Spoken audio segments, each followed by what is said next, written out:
मैं आशीष आनंद, mathematics faculty. आज class 10th के बीटीबीसी बुक के एक्सरसाइज 3.4 जो कि दो चरों में रैखिक समीकरण का एक्सरसाइज है, मैं उस एक्सरसाइज को आपको बताने जा रहा हूं। तो आप सभी प्रश्नों को अच्छी तरह से आप देखेंगे और उसे समझने का प्रयास करेंगे। तो हम बीटीबीसी बुक के एक्सरसाइज 3.4 को देखते हैं। सबसे फर्स्ट क्वेश्चन दिया गया है, निम्न समीकरणों के युग्म को विलोपन विधि से तथा प्रतिस्थापन विधि से हल कीजिए। विलोपन विधि और प्रतिस्थापन विधि से दिए गए समीकरणों के हल करने हैं और इसमें दिया जा रहा है कौन सी विधि आपको अधिक उपयुक्त है, कौन सी विधि अधिक उपयुक्त है ये भी बताना है। तो क्वेश्चन नंबर 1 के का हम फर्स्ट क्वेश्चन देखते हैं। समीकरण दिया गया है x + y = 5 2x - 3y = 4। इन दोनों समीकरणों को, इन दिए गए समीकरणों को हल करना है। यहां क्वेश्चन नंबर 1 में कहा जा रहा है कि विलोपन और प्रतिस्थापन दोनों विधि से हल करें। तो सर्वप्रथम हम विलोपन विधि का उपयोग करते हैं। विलोपन विधि, इस विधि को हम लुप्तीकरण विधि भी कहते हैं। लुप्तीकरण विधि। बच्चे इस बात का ध्यान रखेंगे कि विधि, अगर हम मेथड किसी भी क्वेश्चन को अलग अलग मेथड से अगर हम सॉल्व करते हैं तो इस बात का बिल्कुल ध्यान रखें कि आंसर डिफरेंट नहीं होंगे। डिफरेंट मेथड किसी क्वेश्चन के आंसर सेम नहीं होंगे। देखते हैं इस क्वेश्चन को सबसे फर्स्टली हम विलोपन विधि से हल करते हैं। तो हम दोनों समीकरण को उतार लिख लेते हैं। x + y = 5 2x - 3y = 4। समीकरण 1, समीकरण 2। इस विधि में सर्वप्रथम हमें काम क्या करना है कि दोनों समीकरण में समीकरणों के किसी एक के कोएफिशिएंट को बराबर करना है। या तो x के गुणांक के, x का गुणांक को बराबर करना है या तो y के गुणांक को हमें बराबर करना है और उसके बाद दोनों समीकरण को घटा देना है। तो हम x के गुणांक को बराबर करते हैं। तो फर्स्ट इक्वेशन में x का गुणांक 1 है और सेकंड इक्वेशन में x का गुणांक 2 है। तो हम ऐसा करेंगे कि सेकंड इक्वेशन के x का जो भी कोएफिशिएंट है अर्थात गुणांक है उसको फर्स्ट इक्वेशन में मल्टीप्लाई करेंगे। ये प्रोसेस नंबर 1 है। सबसे प्रथम अगर विलोपन विधि से क्वेश्चन को हल करने को के लिए दिया जाएगा तो हमें पहला काम करना है कि दिए गए समीकरण को लिखना है। उसमें से फर्स्ट को समीकरण 1 मानना है, दूसरे को दूसरा समीकरण मानना है। इतना करने के बाद ध्यान देंगे बच्चे, आपकी मर्जी x वाले कोएफिशिएंट को बराबर करने का हो या तो y वाले कोएफिशिएंट। अगर किसी कोएफिशिएंट को, अगर कोई कोएफिशिएंट ऑलरेडी बराबर हो तो हम सिंपल समीकरण को घटा देंगे। तो यहाँ x का कोएफिशिएंट फर्स्ट इक्वेशन का x का कोएफिशिएंट और सेकंड इक्वेशन का x का कोएफिशिएंट बराबर नहीं है, सब y का भी कोएफिशिएंट बराबर नहीं है। तो सर्वप्रथम हम बराबर करेंगे। तो करेंगे क्या कि पहले समीकरण में हमें x का कोएफिशिएंट अगर बराबर करना हो तो x का कोएफिशिएंट 1 है, तो हम सेकंड इक्वेशन में 1 से मल्टीप्लाई करेंगे। और सेकंड इक्वेशन में x का कोएफिशिएंट 2 है तो हम फर्स्ट इक्वेशन में 2 से मल्टीप्लाई करेंगे। इस बात का ध्यान रखिएगा। दोनों समीकरण उठाएंगे। इस बात को hमें लिखना है। समीकरण 1 multiplied by 2 and equation 2 multiplied by 1 आप ध्यान रखना है कि 2 से मल्टीप्लाई करने का मतलब इसमें जितने भी टर्म आपको दिख रहे हैं सभी में मल्टीप्लाई करने हैं। 2 से x में मल्टीप्लाई करेंगे तो हम लोग 2x लिखेंगे, 2 से y में मल्टीप्लाई करेंगे तो लिखेंगे 2y, इक्वल टू 2 से 5 में मल्टीप्लाई करेंगे तो लिखेंगे 10। इस बात का ध्यान रखेंगे, मल्टीप्लाई का मतलब ये कभी नहीं x में ही सिर्फ मल्टीप्लाई करेंगे या तो सिर्फ y में ही मल्टीप्लाई करेंगे, y सारे टर्म में मल्टीप्लाई करने हैं। 1 से मल्टीप्लाई करेंगे तो जो समीकरण है उसको वैसे ही लिखिए, 1 into 2x means 2x, 3y को 1 से मल्टीप्लाई करेंगे तो 3y, 4 को 1 से मल्टीप्लाई करेंगे 4। समीकरण को क्या करना है, समीकरण 1 गुणे 2 माइनस समीकरण 2 गुणे 1 घटाना है। घटाने के क्रम में नीचे जो भी टर्म है या जो भी समीकरण लिखा हुआ है उसका साइन चेंज करेंगे। यहां देखिए ये वाला टर्म प्लस में है तो माइनस में, माइनस में है तो प्लस में, ये प्लस में है तो माइनस, ये दोनों टर्म कट जाएगा। अब ये वाला जो नीचे वाला जो समीकरण है उसका मेन साइन ये है, ये साइन से कोई लेना देना नहीं है। तो 2y प्लस में 3y भी प्लस में हम इन दोनों को ऐड करेंगे तो 5y होगा, हम लिखेंगे 5y इक्वल टू 10 में से 4 को सब्ट्रैक्ट करेंगे तो क्या होगा 6। यहां से y अगर हम फाइंड करेंगे तो 6/5, ये हमारा y आंसर हो गया, y वैल्यू हो गया। अब इस मान को हम समीकरण 1 या 2 किसी एक में पुट करेंगे और x का मान निकालेंगे। तो हम लिखते हैं y का मान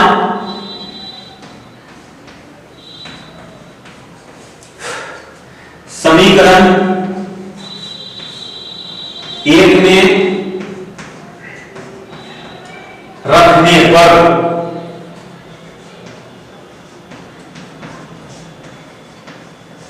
समीकरण 1 हम लिखेंगे x plus y equal to 5। इसमें क्या करना है, y के प्लेस पर 6/5 को पुट करना है। जहां x दिया गया है वहां पर y दिया गया, वहां 6/5 पुट करें। तो x को जैसे है वैसे लिखेंगे, y के प्लेस पर 6/5 लिखेंगे तो यहां लिखेंगे plus 6/5 equal to 5, x equal to 5 minus 6/5। LCM लेंगे तो 5 5 है 25 माइनस 6, x इक्वल टू, अब हम लोग यहां से x फाइंड करेंगे, यहां सब्सट्रैक्ट करेंगे तो 19/5। तो हल दिए गए समीकरण का हो गया x equal to 19/5 and y equal to 6/5। ये हमारे फर्स्ट क्वेश्चन का आंसर हुआ जो हमने विलोपन विधि से इसको हल किया। तो विलोपन विधि या लुप्तीकरण विधि दोनों का दोनों सेम होता है, इस बात का ध्यान रखेंगे। अब इसी प्रश्न को हमें प्रतिस्थापन विधि का उपयोग करके हल करना है। चलिए देखते हैं प्रतिस्थापन विधि। ऐसा काम करते हैं, फर्स्ट क्वेश्चन में 1 से लेकर 4 तक क्वेश्चन दिया गया है। पहले सभी प्रश्न को हम विलोपन विधि से हल करके फिर प्रतिस्थापन विधि का उपयोग करके हम इस क्वेश्चन को बनाएंगे। चलिए क्वेश्चन नंबर 2 देखते हैं।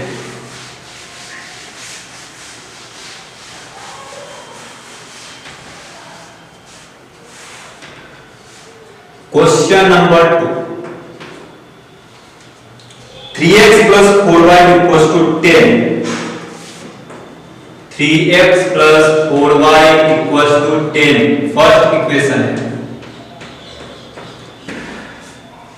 सेकेंड इक्वेशन दिया गया है 2x minus 2y equals to 2।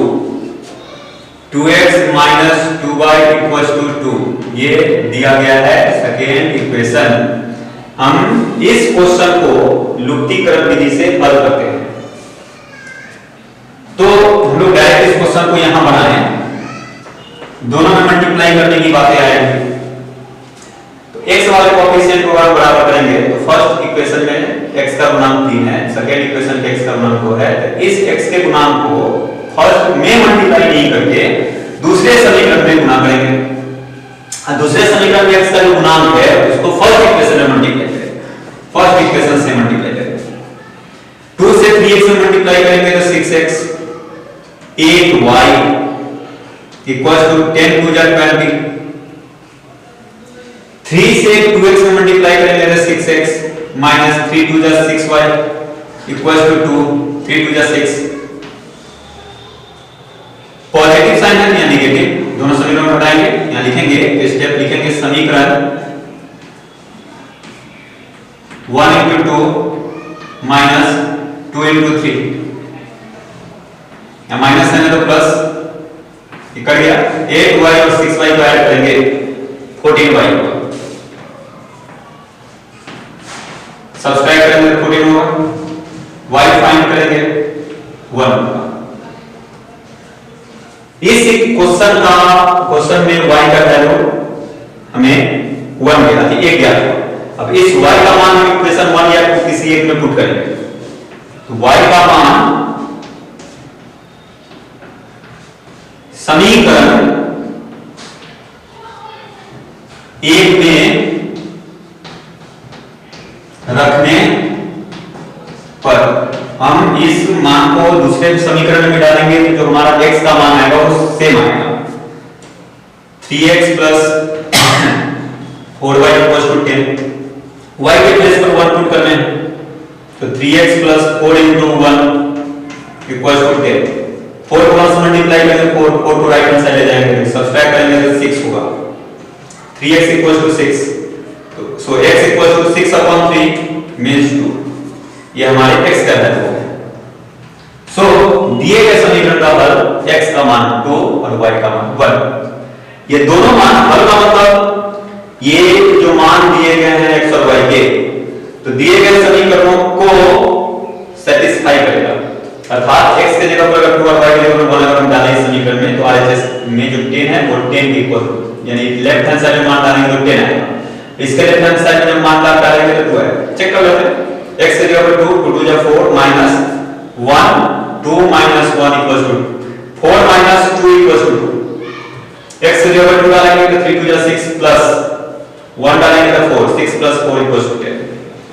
ये हमारे क्वेश्चन नंबर 2 का विलोपन विधि से हल हो गया। क्वेश्चन नंबर 3 देखते हैं।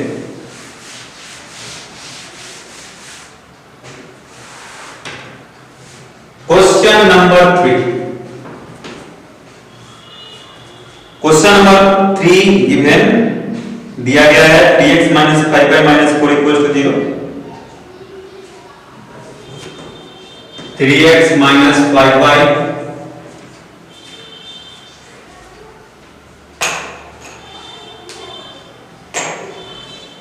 Minus 4 equals to 0।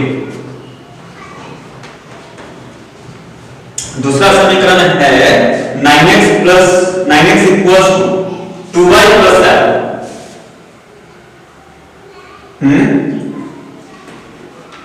हाँ y क्या है? ओके, फर्स्ट इक्वेशन को हम लिख लेते हैं 3x minus 5y equals to 4। इस वाले इक्वेशन को लिखते हैं 9x minus 2y equals to 7। इसको इक्वेशन नंबर 1। फर्स्ट स्टेप काम करना है, दोनों को अलग अलग इक्वेशन मान लेते हैं। 3 और 9 यहां पर अलग अलग है। अगर मान के चलिए इसमें अगर हम 3 से मल्टीप्लाई करते हैं, सिंपल एक बात समझना ये भी है, ये दोनों x के गुणांक को बराबर करना है, इसका एलसीएम लीजिए तो 9 और 3 का एलसीएम 3 9 होगा। 9 बनाना है, x के गुणांक को 9 बनाना है तो 3 में कितना से मल्टीप्लाई करेंगे? 3 से मल्टीप्लाई, बिल्कुल 3 से मल्टीप्लाई करेंगे। 9 को 9 बनाने के लिए और से मल्टीप्लाई करने होंगे, यानी इक्वेशन समीकरण 1 को हम लोग 3 से मल्टीप्लाई करेंगे और दूसरे को 1 से मल्टीप्लाई करेंगे। अब दोनों बनाएंगे 9x 15y 4 3 जा 12। 1 से जब इस पूरे में मल्टीप्लाई करेंगे 9x minus 2y equals to 7। Subtract करते हैं, प्लस में में 2y माइनस 15y, जब इसको सब्सट्रैक्ट करेंगे तो minus 13 equal to 12 minus 7 equal to 5, y find करेंगे यहां से तो माइनस 5 अपॉन 13 होगा, ये हमारा y है। इस y के मान को हम इक्वेशन 1 या 2 किसी एक में पुट करते हैं। y का मान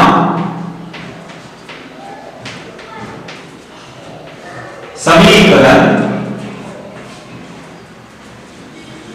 किसी में भी डाला जा सकता है, 2 में डालते हैं, 2 में रखने पर समीकरण 2 को क्या दिया गया है तो 9x minus 2y equal to 7, 9x minus 2y equal to 7, y के प्लेस पर माइनस 5 अपॉन 13 डालेंगे, so 9x minus 2 into minus 5 upon 13 equals to 7, 9x minus minus plus 10 upon 13 equals to 7, 9x equals to 7 minus 10 upon 13, simplify करेंगे तो LCM 13 होगा, इसके बाद 1 मानेंगे, 1 से डिवाइड करें 13 को 7 से मल्टीप्लाई करें 13 7 जा 91 minus 10, 9 is equal to 81 upon 13 और x यहां से फाइंड करेंगे तो 9 बाई में आएगा, 9 से इसको डिवाइड करेंगे 9 times, so the value of x equal to 9 upon 13।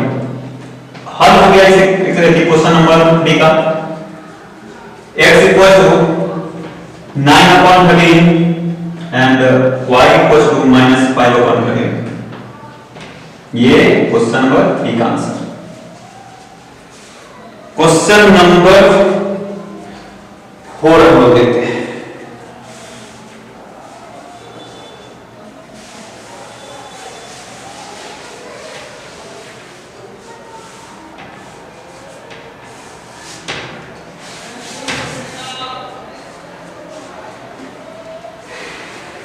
Question number 4 is given x upon 2 plus 2y upon 3 equals to minus 1 and second दिया गया है x minus y upon 3 equals to 3।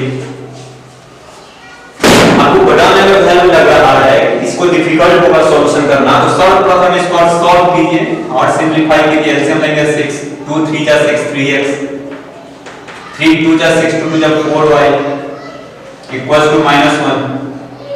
अगर इस बार हम सिंपलीफाई करें तो लिख सकते हैं first equation 3x plus 4y equals to minus 6, ये हमारा फर्स्ट इक्वेशन है। उसी तरह इसको सॉल्व करेंगे, LCM 3x minus y equals to 3, यहां से क्रॉस मल्टीप्लाई करेंगे तो 3x minus y equals to 3, 3x minus y equals to 3, फिर से 3 इक्वेशन नंबर 2 हो गया। दोनों में x का कोएफिशिएंट इक्वल है तो हम लोग मल्टीप्लाई किसी वैल्यू से नहीं करेंगे, सिंपल हम लोग घटा लेते हैं, तो 3x minus 4y equals to minus 6 and 3x minus y equals to 3, so minus plus minus ये कट गया टर्म, स्क्वायर करेंगे तो 5y इक्वल्स टू माइनस 9, यहां से y फाइंड करेंगे माइनस 9/5, ये हमारे y का है इस इक्वेशन।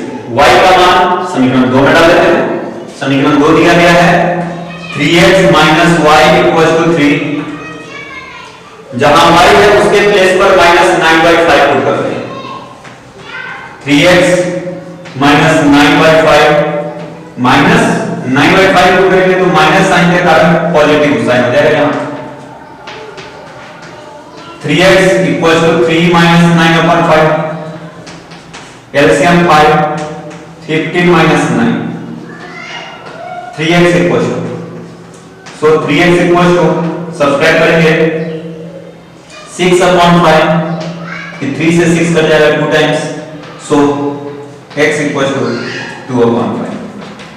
तो ये हमारे एक्सरसाइज 3.4 के क्वेश्चन नंबर 1 के चौथे नंबर क्वेश्चन के हल हो गए। वीडियो को बहुत लंबा नहीं बनाएंगे। इस एक्सरसाइज के 3.4 एक्सरसाइज के क्वेश्चन नंबर 1 के चारों प्रश्न को हम इस वीडियो में विलोपन विधि और लुप्तीकरण विधि का उपयोग करके, विलोपन या लुप्तीकरण विधि का उपयोग करके हमने बनाया है। हम नेक्स्ट वीडियो में हम इसी चारों प्रश्न और आगे मैं प्रयास करूंगा कि आगे भी क्वेश्चन को बनाएं, तो उसमें हम लोग प्रतिस्थापन विधि का उपयोग करेंगे। ओके, आज का वीडियो यही समाप्त होता है। और सभी बच्चे ध्यान रखेंगे कि जितने भी आपको असाइनमेंट दिए जा रहे हैं, आपको जो भी क्वेश्चन याद करने को दिए जा रहे हैं, सभी प्रश्नों को आप भली भांति की कॉपी में लिखेंगे भी और याद भी करेंगे। और साथ ही मैथ में जितने वीडियो के माध्यम से आपको पढ़ाए गए हैं एक्सरसाइज, उस सभी को हल करेंगे। ओके, आज का वीडियो यही समाप्त होता है। Okay, tata, bye bye.